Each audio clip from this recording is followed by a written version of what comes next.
이 종목들은 대체 왜 화제가 되었는가? 특징주 살펴보도록 하겠습니다. 솔브레인 먼저 점검을 할게요. 불과 어제는 SK하이닉스와 이 불화수소 관련한 제품을 테스트한다라는 뉴스가 나오면서 뭐 그렇게 또 잠깐 막 반등을 또 심하게 하더니요. 오늘은 또 하락으로 돌아섭니다. 왜냐? 오늘 아침에 일본 수혜 기업이 솔브레인 아니다라는 리포트가 나왔기 때문입니다. 그러면서 사실상 뭐 투자 의견 하향, 사실상 매도 리포트가 나왔던 건데요. 그러면서 주가의 상승에 발목이 완전히 잡힌 모습입니다. 그런데 매도 리포트임에도 불구하고 4%대 하락이면 잘 버티나 하는 생각은 하게 되고요. 어쨌건 변동성을 최근 키우고 있는 솔브레인 주가 확인하고 가겠습니다. 66,100원 진행되고 있습니다. 헬릭스미스 볼까요? 바이오주들이 슬슬 고개를 들기 시작합니다. 헬릭스미스의 경우는 오늘까지 5거래일 연속의 상승인데요. 두 가지 이슈 있습니다. 하나는 다음 달에 유상증자 한다는 거. 근데 이제 유상증자로 돈 자금 끌어들여서 이거를 임상 진행에 쓰겠다라고 밝힌 상황이고요. 그리고 이제 임상 3상의 결과를 곧 기다리고 곧 나오게 될 전망인데요. 긍정적인 결과가 기대되면서 주가가 올라가고 있는 것입니다. 198,100원대 8% 넘는 급등으로 현재 진행되고 있습니다. NHN 한국사이버결제도 오늘 상승세를 좀 키웁니다. 10% 넘는 상승으로 지금도 진행이 되고 있는데요. 간편결제 서비스 페이코 순항하고 있는 상황이고요. 그리고 새로운 사업을 벌이고 있는 해외 결제, 오토 서비스 같은 것들도 수익성 잘 이뤄질 것이라는 분석하에 이렇게 올라갑니다. 19,050원 선 기록되고 있습니다. 카카오 볼까요? 다시 전고점 돌파를 향해 가고 있는데요. 오늘 2% 넘는 상승으로 진행되고 있는 상황이네요. 지난해는 사실 카카오가 뭐 했다라고 하면 다 아이디어는 좋은데 수익성 안 된다고 하면서 주가가 빠졌었잖아요. 올해는 다릅니다. 뭐 했다 하면 다 좋다 얘기가 나오고요. 광고, 커머스, 인터넷 은행 다 좋다라는 얘기입니다. 145,000원 더 올라갈 수 있을까 기대가 되어지네요. 셀트리온 3인방 오늘 동시에 또 반등을 하고 있습니다. 확인하겠습니다. 셀트리온은 2% 가까운 반등 주면서 진행되는데 어제 실적 안 좋다, 우려스럽다라는 얘기 나왔었잖아요. 그런데 오늘은 중국의 합작법인 설립했다. 이제 50조 원 시장에 셀트리온이 뛰어드는 것이다라는 분석이 나오며 일제히 반등을 하고 있습니다. 이제 셀트리온 3인방도 올라갈 때가 된 것인지 점검해 보도록 하겠습니다.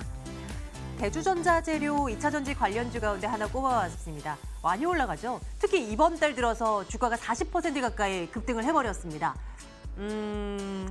상승하고 있다기보다는 반등하고 있다라는 표현이 맞는 것 같습니다. 왜냐하면 지난 6월까지 정말 많이 빠졌으니까요. 이제 올라오기 시작한 대주전자재료, 추가적인 상승이 남아있는 것인지 점검 들어갈 거고요. 인터파크 자사주 취득 소식을 공시를 통해서 전하고 있는데 인터파크에 대한 대응 전략도 챙겨보도록 하겠습니다. AR 인베스트먼트 오현지 팀장과 함께 금요일 하고 있습니다. 만나러 가겠습니다. 팀장님 어서 오세요. 네, 안녕하세요. 안녕하세요. 셀트리온 먼저 볼게요. 팀장님, 최근 들어서 바이오주들의 상승세가 몇몇을 중심으로 좀 나오고 있는 것 같은데요. 네네. 일단 셀트리온 중심으로 한번 살펴보도록 하겠습니다. 중국 쪽의 합작법인 뉴스가 전해지고 있긴 한데 이것이 호재인 것인지 궁금하고요. 뭐 전반적으로 이제 반등의 기미를 좀 잡고 있는 것인지 좀 챙겨주세요. 네, 충분히 호재라고 볼 수 있을 것 같아요. 최근에 이제 제약바이오주 분위기가 워낙 안 좋아서 이게 이제 뭐 강한 호재로서 반영되지는 않는 것으로 보이긴 합니다만 중국 진출에 대한 발판을 본격적으로 열었다라는 측면에 있어서는 충분히 의미 있는 이슈다라고 생각을 합니다. 그래서 관련 내용을 보면은 그 홍콩계 다국적 기업이죠. 남펑그룹과 함께 합작회사인 V셀 헬스케어를 설립을 합니다. 그래서 V셀 헬스케어는 현재 셀트리온의 뭐 램시마라든지 뭐 트룩시마 이런 그 라이선스 계약을 통해서 이런 바이오 제품들을 중국 내에 직접적으로 팔 것으로 전망이 되고 있어요. 그러다 보니까 이제 셀트리온의 중국 진출 발판이 마련됐다, 이런 평가가 가능하다라고 볼 수 있겠고요. 중국 의약품 시장은 미국에 이어서 세계 2위입니다. 최근 5년간 연평균 13% 이상의 성장세를 보이면서 고품질 의약품에 대한 수요가 늘어나고 있거든요. 그렇기 때문에 상당히 양질의 시장이라고 볼 수 있을 것 같고요. 또 최근에는 그 알러지성 천식 만성 두드러기 치료제인 그 졸레어 바이오시밀러의 임상 1상 진입 소식이 있었습니다. 바이오시밀러는 신약 개발 대비해서는 성공 가능성이 훨씬 더 높다고 보시면 될 것 같아요. 그러니까 신약 개발은 없는 걸 만드는 거잖아요. 네. 근데 바이오시밀러는 있는 것을 최대한 똑같이 복제하는 것이거든요. 그러니까 당연히 후자가 더 쉽습니다. 그렇기 때문에 바이오시밀러 업체가 임상에 들어갔다라고 한다면 신약 업체보다는 일단 성공 가능성은 높구나, 이제 이렇게 보고 들어가시는 게 맞을 것 같고요. 있고요.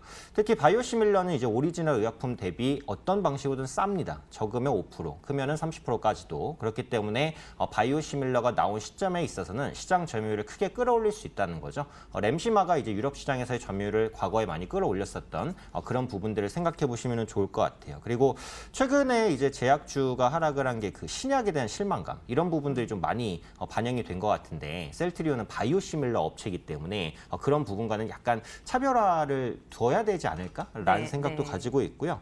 바이오시밀러는 이제 뭐 유럽이라든지 미국에서 많이 장려를 하고 있죠. 그래서 오리지널 의약품과 효능 거의 똑같은데 가격이 싸기 때문에 의료비를 절감시키는데 당연히 도움이 되고 트럼프 대통령도 이 바이오시밀러 산업을 육성하겠다라는 언급들을 계속해서 하고 있어요. 그렇기 때문에 셀트리온도 투자 심리가 조금 개선되지 않을까. 근데 중요한 것은 사실 제약바이오주는 분위기입니다. 그래서 분위기가 어쨌든 살아나야 되는데 네, 네. 오늘 보시면 살아날 가능성은 조금 열린 것 같아요. 왜냐하면 제약업종 지수가 시장을 한 2배 정도 아웃퍼폼하는 모습이 보였거든요. 그래서 이런 흐름들이 다음 주까지 이어진다라고 한다면 셀트리온에 빠른 저가 매수가 들어올 가능성도 있다라고 판단하고 있습니다.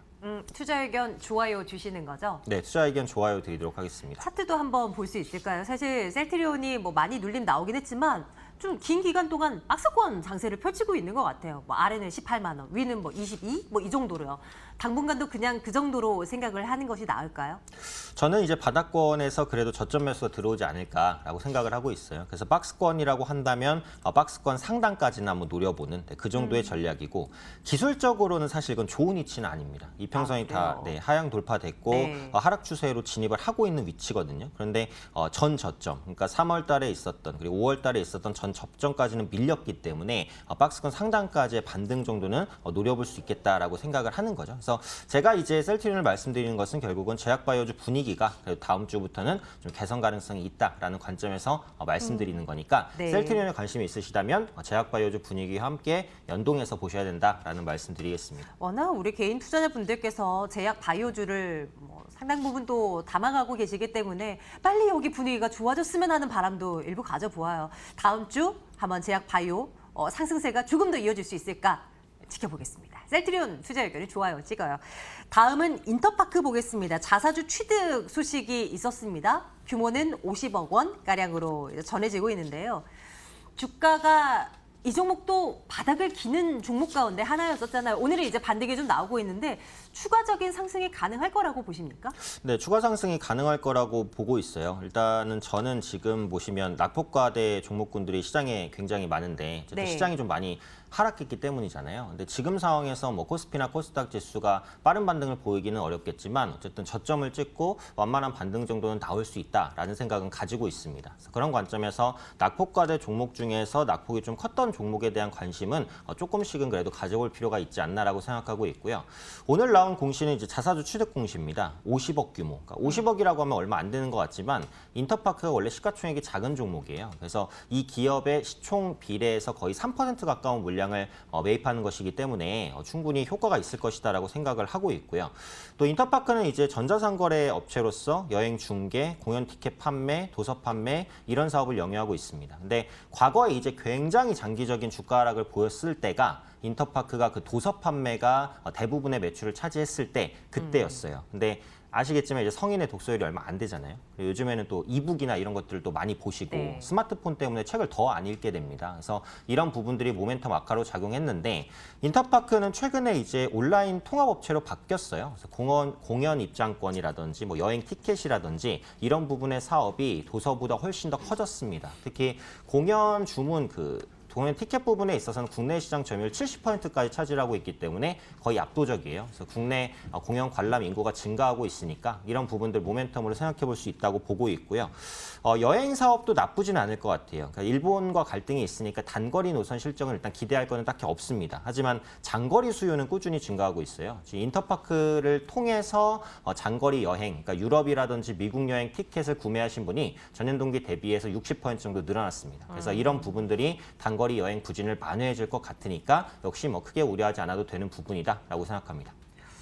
목표가는 어떻게 설정을 해두고 가면 괜찮을까요? 네, 역시 이 종목도 이제 기술적으로 봐야 될 것 같아요. 어떻게 보면 셀트리온의 흐름이 조금 비슷해요. 바닥권에서 약간의 좀 박스권을 네. 그리고 있는 그런 모습들 나타나고 있는데 바닥권에서 반등입니다. 그래서 자사주 매입 공시가 일단 나왔기 때문에 이 부분이 그 주가에 대한 상승 믿음을 좀 많이 주지 않을까라고 판단하고 있고요.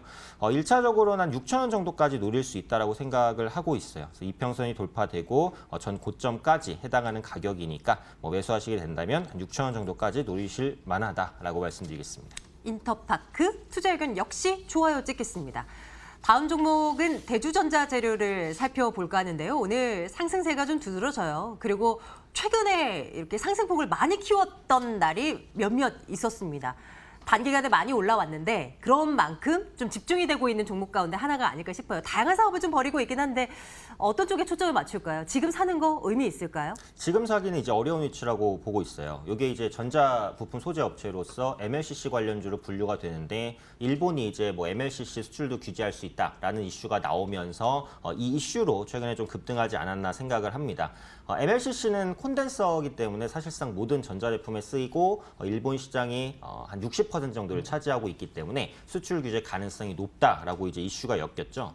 근데 MLCC는 지금의 제재 대상인 불화수소랑은 조금 구분할 필요는 있다고 보고 있어요. 그러니까 불화수소 같은 경우에는 독성이 강하고 변질성이 강하기 때문에 많은 재고를 확보할 수가 기술적으로 없습니다. 그때그때 조달하는 게 중요하거든요. 그러다 보니까 국내 업체가 지금 재고가 2, 3주 정도밖에 없어요. 그래서 국내에서도 뭐 확장한다, 뭐 해외, 중국이나 이런 곳에서 가져온다 이렇게 말이 많은 것인데 MLCC 같은 경우 일본 시장 점유율이 높긴 하지만 재고를 아직 많이 보유를 하고 있어요. 그렇기 때문에 불화수소 관련주만큼 급등이 안 나올 수도 있다라는 부분. 그리고 MLCC 관련된 규제는 가능성이지 아직 확정된 부분은 아니고 최근에 일본 수출 규제 관련주들의 변동성이 커졌습니다. 그래서 지금 진입하기에는 상당히 무리가 있다라고 보고 있고요.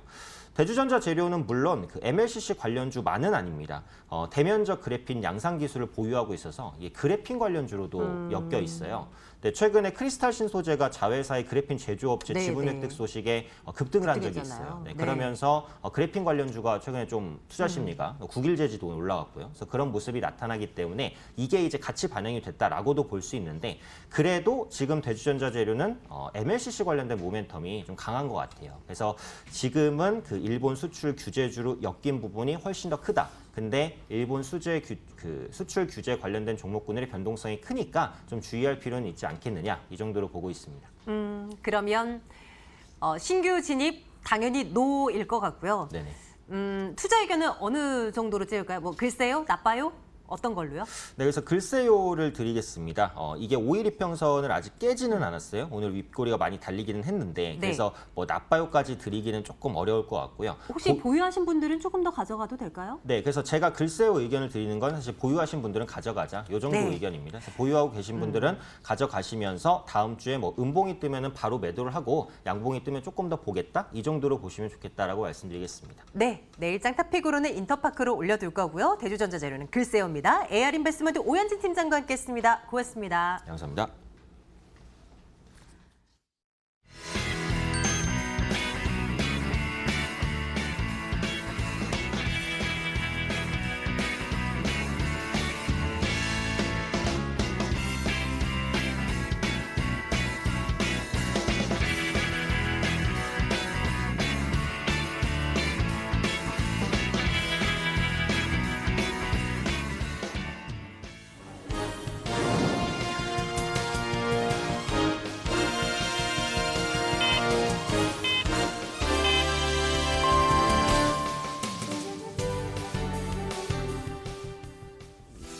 (7월 19일) 금요일에 거래를 마쳤습니다. 양시장이 모두 기분 좋게 반등을 해주면서 하루의 마지막 거래일을 기분 좋게 마무리할 수 있었던 날이었던 것 같은데요. 어제 한국은행의 기준금리 인하에도 꼼짝 없었던 시장이 미국의 연준이 강력한 기준금리 인하 시그널을 보내오면서 강한 반등이 나와왔습니다. 오늘 시세를 내준 종목들 굉장히 많은데요. 여전히 일본의 수출 규제 관련된 종목들 주목을 받고 있습니다. 일본의 다음 수출 규제 대상이 탄소 섬유와 공작 기계가 될 될 것이다라는 전망 나오면서 탄소 섬유 관련주들 강력하게 시세를 분출해줬습니다. 대표적으로 코오롱 플라스틱이 오늘 대장주 역할을 해줬습니다. 코오롱 플라스틱 장중에 상한가 터치가 나왔는데요. 종가 체크해보시면 오름폭이 그래도 조금 반납하면서 종가를 형성했습니다. 그래도 21% 넘는 급등세가 나오면서 거래 마감 지었습니다. 6,300원의 코오롱 플라스틱 오늘장 거래를 마무리 지었습니다. 반면에 대표적인 불화수소 관련주로 꼽혔던 후성은 앞서 보셨던 솔브레인과 함께 급락세가 나왔습니다. 불화수소 국산화에 대해서 최태원 SK그룹 회장이 품질에 문제가 있을 것이다라는 언급이 나오면서 관련주들 투심이 굉장히 악화가 됐는데요. 후성도 4% 하락하면서 1,700원의 중가를 형성했습니다. 7월 19일 국내 증시 마감가 열어보겠습니다. 먼저 유가증권시장 체크해 볼 텐데요. 고점 부근에서 마감가가 나왔습니다. 1.3% 오름세를 보이면서 전장과 비교해도 27포인트나 훌쩍 급상승하면서 마감가가 나왔습니다. 2,094포인트의 마감가 나왔고요. 어느덧 2,100선 회복을 바라보고 있는 상황입니다. 코스닥도 1.3%대 오름세였고요. 어제장 비교하면 8포인트 올라왔고 674선의 중가를 형성했습니다. 하루의 흐름을 일중 그래프로 한번 체크해 보도록 하겠습니다. 먼저 유가증권 시장인데요. 일단 오늘 출발은 한 2,080선 정도에서 상승 출발이 나왔습니다. 일단 출발 자체도 미국에서 날아온 슈퍼 비둘기 파워로 양시장 출발 갭상승으로 출발이 나왔는데요. 코스피 2,080선에서 출발이 나왔는데 오늘 또 중국장 개장과 도시의 10시 30분 부근에서 탄력을 더욱더 키워가는 모습이었습니다. 특히 삼성전자, SK하이닉스를 필두로 시총 상위 종목들이 대부분 상승을 하면서 오름폭을 더욱더 키워갔고요. 2,090선 돌파하면서 2,094선에 오늘장 거래를 마무리 지었습니다. 코스닥 시장도 일중 그래프 체크해 보겠습니다. 역시 갭상승이었습니다. 오늘 668선에서 거래를 시작했는데요. 제약 바이오주들의 흐름이 굉장히 좋았고요. 여기에 남북 경협주까지 받쳐주면서 오름세 키워가는 모습이었습니다. 674선에 우상향 그래프 그려내면서 종가를 형성했습니다. 특징적인 움직임을 보였던 종목들 체크해 보실까요? 먼저 사료주들 준비가 되어 있는데요. 아프리카 돼지열병 예방을 위해서 가축에게 남은 음식을 먹이로 주는 것을 법적으로 금지하겠다라는 법적 개정이 25일부터 시행이 된다고 합니다. 관련 사료주들 급등세가 나왔습니다. 우성사료 고점 부근에서 마감가 형성했네요. 8.9% 오름세로 3,395원의 종가를 형성했고요. 특히 우성사료가 최근에 좀 부진했는데 반등 흐름이 나오면서 20일 이평선을 모두 다 뛰어넘는 모습이었습니다. 사조 동화은또 장대 양봉을 부리면서 종가를 형성했습니다. 5.6%의 오름세 1,310원의 종가를 형성했습니다. 또 정부 정책에 힘입은 종목들도 있었습니다. 정부가 민간 자본 4조 6천억 원이 투입되는 새만금 수상태양광 발전 사업을 허가했다라는 소식 전해지면서 수혜주로 분류되는 SDN 급등이 나왔습니다. 특히 근데 윗꼬리가 굉장히 길게 나왔네요. 역시 장중에 상한가 터치가 있었는데요. 고점 부근에서 오름폭 모두 반납하면서 11% 오름세 1,385원의 종가를 형성했습니다. 클리오도 오늘 흐름이 굉장히 좋았습니다. 일본과의 마찰에 최근 외국인들이 집중적인 매도를 하면서 이달 들어서만 20% 넘게 급락이 나왔는데요. 증권가에서 매출 감소가 생각보다 크지 않을 것이고 또 신제품 판매로 기업 실적 자체가 높아질 것이라는 긍정적인 레포트가 나오면서 무려 8거래일 만에 반가운 반등세가 나왔습니다. 2.8%의 오름세로 18,000원에 종가가 잡혔습니다.